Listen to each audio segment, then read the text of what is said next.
Баршаңызға ассалаумағалейкум. Сіздермен бірге ERA-X YouTube арнасы. Видео ұнаса, видеоға лайк басып, арнаға тіркеліп қойыңыздар.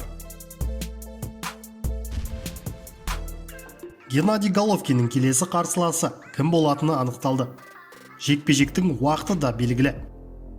Қазақстандық кәсіпқой боксшы Геннадий Головкин орта салмақтағы IBF белбеуін жеңілмеген мексикалық боксшы Хайме Мунгуяға қарсы қорғайтын болды. Дерек көздің ақпараты бойынша жекпе-жек 7 мамыр күні Техас штатында өтеді. Бұл кездесу туралы екі боксшының командасы бірнеше аптадан бері келіссөз жүргізіп жатыр. Мунгуя бірінші орта салмақтағы әлемнің бұрынғы чемпионы. Ол Головкиннің салмағында екі кездесу өткізген.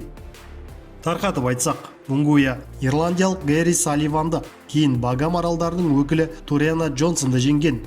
Басылымның жазуынша, қазақстандық боксшы Деметриус Андрадемен кездесе алмайды.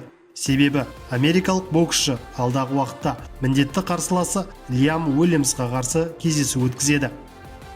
Головкин өзінің соңғы кездесуінде польшалық Камил Шереметаны нокаутпен жеңді. Осы кездесуде қазақстандық боксшы әлем чемпионы атағын 21 рет қорғап, рекорд орнатты. Америкалық боксшы не үшін Али Ахмедовпен кездесуден бас тартқанын айтып берді. Америкалық боксшы Скотт Сигман отандасымыз Али Ахмедовтың келесі қарсыласы болуы керек еді, бірақ ол жекпе-жектен бас тартты. 10 раундқа жоспарланған бұл кездесу 12 наурыз күні План-Сити қаласында өтуі керек еді, бірақ америкалық боксшы бас тартты.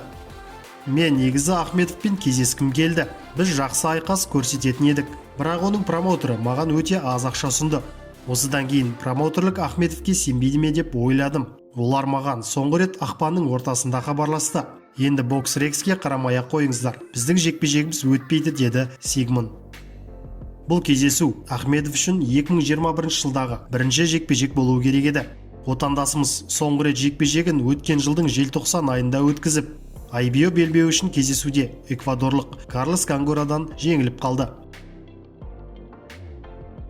Сіздермен бірге болған ERA-X арнасы.